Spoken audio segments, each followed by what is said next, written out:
अस्सलाम वालेकुम। आइए आज स्टार्ट करते हैं। आज का टॉपिक है इलेक्ट्रिकल सर्किट। सर्किट हम लोग पहले भी पढ़ चुके हैं कि जब हम बैटरी के साथ किसी अप्लायंस या बल्ब को कनेक्ट करते हैं तो जब हम उसकी वायरिंग करते हैं तो ये वायरिंग जब कनेक्ट होकर बटन ऑन होता है तो ये एक बल्ब ऑन होता है। ये जो बल्ब का ऑन आना है ये एक सर्किट का कंप्लीट होना है। जैसे ही हम उसको बटन को ऑफ करते हैं तो वो सर्किट जो है वो डिस्कनेक्ट हो जाता है और वो बल्ब ऑफ हो जाता है। तो इस तरह से जितने भी इलेक्ट्रिकल अप्लायंसेस हैं, जिस तरह हम यहाँ देख सकते हैं टॉर्च है, हीटर है, ब्रश है और उसके अलावा जो है स्पीकर है और बल्ब है, ये सब इलेक्ट्रिकल अप्लायंसेस कहलाते हैं। और इनको जब हम किसी लाइट के साथ कनेक्ट करते हैं तो जब ये अपना ऑन होते हैं तो इसको हम कहते हैं कंप्लीट सर्किट।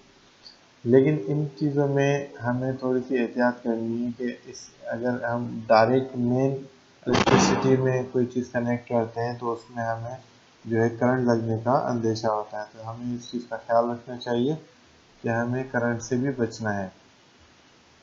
तो देखते हैं, और हमेशा जब भी इस तरह का कोई प्रैक्टिकल करें तो अपने टीचर के इंस्ट्रक्शंस के मुताबिक करें। तो आइए हम देखते हैं कि सबसे पहले कंडक्टर्स और इंसुलेटर्स। तो कंडक्टर्स क्या होते हैं? जब किसी चीज़ में से बिजली जो है वो क्रॉस कर जाए, जिस तरह इलेक्ट्रिकल वायर होती है उसमें से बिजली जो है वो इजीली क्रॉस कर जाती है तो हम इसे कहते हैं कंडक्टर। और जिस तरह से लकड़ी है, प्लास्टिक है, रबड़ है, ग्लास है, तो इसमें से जो है वो बिजली क्रॉस नहीं करती तो हम इसे कहते हैं इंसुलेटर। तो ये दो डिफरेंसेस होते हैं। और इसके बाद अगर हम देखें तो ये हमारा सर्किट डायग्राम है। ये एक टॉर्च है और ये टॉर्च का डायग्राम बनाया गया है। इसमें ये जो आपको निशान दिखाया जा रहा है ये जो है ये स्विच दिखाया जा रहा है कि ये जो है ये यहाँ पर स्विच है और ये वायर है दोनों। यहाँ पर ये बल्ब है और यहाँ पर ये बैटरी है। तो जब हम देखते हैं कि ये स्विच जो है वो कनेक्ट होता है तो ये बल्ब ऑन हो जाता है और ये करंट बैटरी से आना शुरू हो जाता है। और जैसे ही हम स्विच ऑफ करते हैं तो ये बल्ब ऑफ हो जाता है क्योंकि ये सर्किट इनकम्प्लीट हो जाता है। तो ये सर्किट कहलाता है कि किस तरह से करंट फ्लो करता है, इसे हम सर्किट कहते हैं। इसके साथ हमारे पास कुछ इलेक्ट्रिकल कंपोनेंट्स हैं, जिस तरह ये सीधी लाइन जो है वो वायर को रिप्रेजेंट करती है। ये निशानी जो है ये हमारे पास बैटरी को साइन को शो करती है। ये लैंप या बल्ब को शो करता है। M for motor, it is a bell, it is buzzer sign and it is a switch sign. तो ये हमारे पास मुख्तलिफ साइन हैं जो हमें शो होते हैं। और अब हमारे पास कुछ कनेक्टिंग हमारे पास स्विचेस हैं। जिस तरह ये वायर वाला स्विच है इसे रीड स्विच कहते हैं। ये हमारे पास बेल स्विच है बटन पुश करने वाला। ये हमारे पास जो है वो ऑफ कनेक्टर है और ये ऑन है, यानी इससे हम ऑन है और जब ये तार जुड़ जाए तो ये ऑन होता है और जब ये तारें अलग हो जाए तो ये ऑफ कहलाता है। इसके बाद हमारे पास जो करंट है उसको मेजर करने के लिए हम ए मीटर या एम्पेयर मीटर का इस्तेमाल करते हैं कि इसमें से कितने एम्पेयर बिजली की क्रॉस हो रही है, जिससे हमें बिजली की पावर का अंदाज़ा।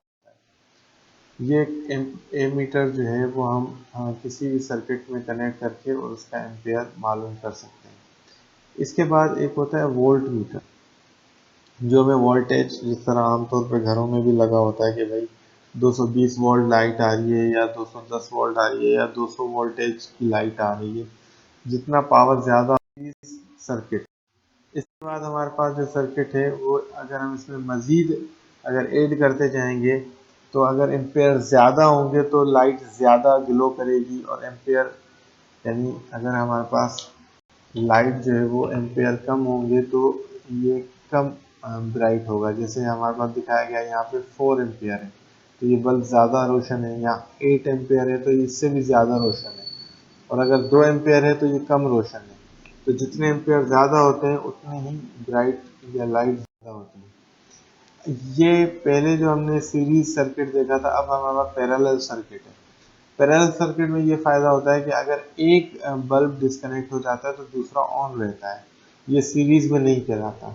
यहाँ देखें 2 बल्ब हैं, यहाँ भी 2 बल्ब हैं। अगर ये एक ऑफ है दूसरा भी ऑफ है फिर दोनों ऑन हो गए। अब एक ऑन है तो दूसरा ऑफ हो गया, यानी जल गया एक बल्ब तो दूसरा जलता रहेगा। अगर ये सीरीज में होते तो एक बल्ब जल जाता तो सारे बल्ब बंद हो जाते। ये हमारे पास एक मॉडल है sir current in parallel circuit. Parallel circuit में भी वही होता है कि जब हमारे पास 4 एम्पेयर का करंट जाता है तो दो बल्ब होने की वजह से 2 एम्पेयर एक बल्ब में चले जाते हैं और 2 एम्पेयर दूसरे बल्ब में, और वापस जो फाइनल होता है तो 4 एम्पेयर वापस रिटर्न हो जाता है। तो हमारे पास इस तरह से ये डिवाइसेस दिखाए गए हैं, डिवाइस ए, डिवाइस बी, डिवाइस सी, और इलेक्ट्रिसिटी सप्लाई दिखाई गई है कि किस तरह से इलेक्ट्रिसिटी जाती है और फिर इसमें से क्रॉस होके वापस जो है रिटर्न हो जाती है। इसी तरह अब है रेजिस्टेंस। जब किसी भी हम वायर से करंट को गुजारते हैं तो वो वायर जो है वो हीट अप होती है। तो जितनी ज़्यादा रेजिस्टेंस होगी उतनी ज़्यादा हीट अप होगी।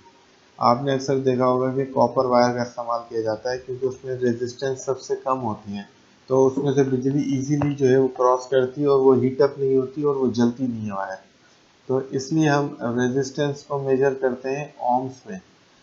तो ओम मीटर जो है वो हमारी वायर की रेजिस्टेंस शो करता है कि इसमें कितनी रेजिस्टेंस हो रही है। इसके बाद हम सर्किट यूज़ करते हैं। आपने देखा होगा फ्यूज़ वगैरह लगाए जाते हैं कि अगर कहीं से करंट ज़्यादा आ जाए तो ये फ्यूज़ जो है वो जल जाता है, ख़राब हो जाता है, इसकी तार टूट जाती है और ये हमारा जो अप्लायंस जो भी है बिजली का वो बच जाता है। घरों के अंदर भी कटआउट लगे होते हैं आजकल, तो ब्रेकर लगे हुए हैं, वो ऑन ऑफ होते हैं, नीचे ऑफ हो जाते हैं, ऊपर ऑन हो जाते हैं। तो वो ब्रेकर भी कटआउट की जगह यूज़ होते हैं। वो भी यही काम करते हैं कि अगर कभी बिजली ज़्यादा आ जाए तो कोई चीज़ जले ना, इसलिए वो जो है वो ब्रेक हो जाते हैं। तो ये आज का जो सर्किट का सारा हमने चैप्टर कंप्लीट किया।